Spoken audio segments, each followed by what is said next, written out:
So for BSP, because of the widely expected deceleration in inflation, even the governor is already hinting that the BSP has room to not follow the Fed in terms of its rate hike cycle.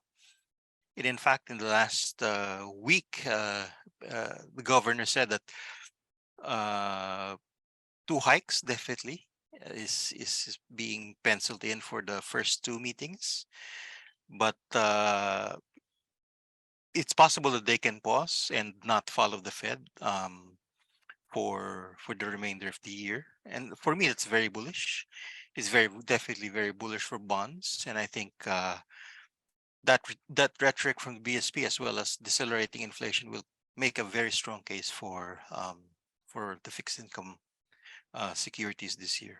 So we asked the question, is it finally a good time to buy fixed income? And our answer at that time was yes, because there's a high chance that the US inflation has peaked, and the Fed will most likely taper or slow down its hike. We'd like to answer the question, will fixed income deliver income in 2023? So the long and short of it, my answer is yes. That income will come from stable accrual and potentially from capital appreciations.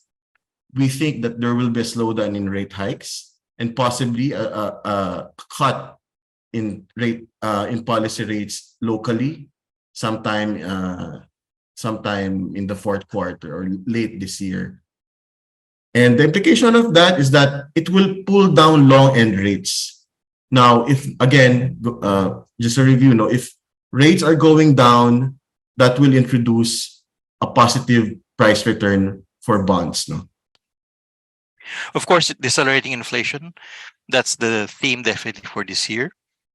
BSP is seen to hike, but could do lower hikes than the Fed, perhaps in the range of 25 basis points. Will we see rate cuts? Perhaps, for the BSP, perhaps fourth quarter, sometime latter part of the year. That's again a big perhaps, but there's a very strong case for that to be expected. So our 2023 expectations for peso starter fund, we're expecting return from 2.5% to 3%, and for dollar starter from 2.25% to 2.75%. Remember, I said earlier that the flows are important. So the top end of this range can still go up if we receive flows, And then for peso bond fund, a medium term strategy, we're expecting 5% for this year with a range of 3% to 8%. And for dollar bond fund, we're expecting also around 6% for this year with a range of 3% to 8.5%. So year-to-date foreign inflow is at $109.6 million. This is coming from a 1.26 billion outflows in 2022. So some positive there, which might be helping our index levels and the Forex. On foreign inflows, we have not benefited as much as our ASEAN neighbors like Indonesia, Malaysia, and Thailand in 2022. Ergo, we do not see flow reversal as a big risk for the Philippines, as some of the funds shift to China because of their country reopening. For 2023, we'd just like to mention that our index target is 7850. We would like to mention that the index call of our research team for 2022, our forecast is at 6876.77, and then 2022 PSEI closed at 6566.39. That is just 310 points away. So quite close back in 2022. And now we're calling 2023 at 7843.77 with an EPS of 519.64, EPS growth of 17.62%. This was driven by very good 9-month 2022 EPS numbers from the corporates, if you would see the upper right chart, most of them were ahead and in line of Sun Life's forecast and street. Hence, you see a lot of upgrades. This is despite the higher risk-free rate we're using in our valuation. We now use 6% compared to previously 5.75%. So moving to the US, some good news. We have inflation moderating from the highs of 9%. It has declined little by little. Full year inflation last 2022 was measured at 8.0%. Now for 2023, we expect some more moderation. US CPI is projected to drop to around 4.3%. The core inflation, which strips out your more volatile inflation factors, which is food and energy, is projected to be at 3.6%. And this is happening while US unemployment is still at 3.5%. So while there is some trouble in that part of the world, there is some optimism in another part, China, and the reopening story. This has been a very more recent development, because I remember 6 months ago I was talking about how Chinese zero COVID policy has been very draconian and it's stifling economic activity in the region. So we've seen a 180-degree turn in Chinese policy. So now they've allowed more mobility. Flights are now able to come in and out of China, and intra-region travel as well. And you see that in the high frequency indicators, which I've put here in the chart.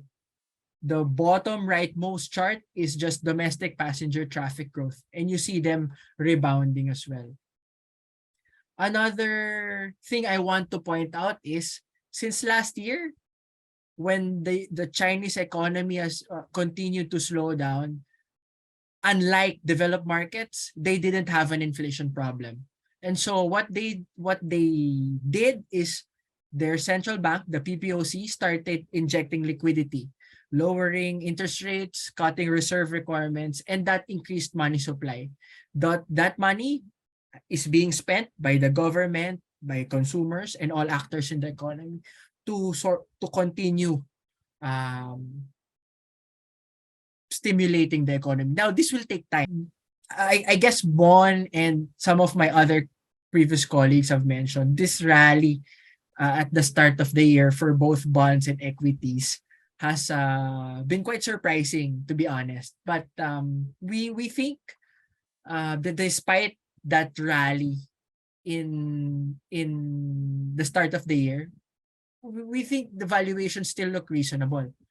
And a lot of that has to do with the sell-off that happened last year. Now, it's a different story if there will be if recession will be more severe than what is initially projected. So let me just give a recap. So investors have turned more positive. Why? Confluence of a couple of factors. Inflation falling, policy becoming less aggressive, China reopening, Europe also avoiding recession, admittedly because of the less than the winter, which is a warmer winter, and commodity prices falling. But still, especially in US and Europe, we still think there is a risk of more earnings downgrades. The S&P 500 still factors in a 7% increase in EPS, which we think is quite high. And so for World Voyager, the US actually is our biggest underweight, and it is the first time we have done so since the start of the fund. Also, this is in line with how the market is thinking. The market, more recently, the market has also downgraded US at least the Bank of America survey, which I've cited in the previous slides, the respondents have downgraded US to the most underweight position they have been since 2005. On the flip side, we're much more constructive on our part of the world, Asia and China. Reopening will continue. There will be the probability of earnings upgrades is higher here. Multiple still is at reasonable levels. The CSI 300, which is the 300 biggest companies in China, is still at 10 to 11 times PE. Very cheap versus its 10-year 10-year average, which is at around 14, 15 times. In terms of style, we remain factor neutral. We're not favoring, our positioning is more of a barbell approach. We have value funds, balancing out with growth names, just so we have, and this makes our portfolio factor neutral, as we are not unsure whether or not recession will be deeper and more and tougher than what we had expected.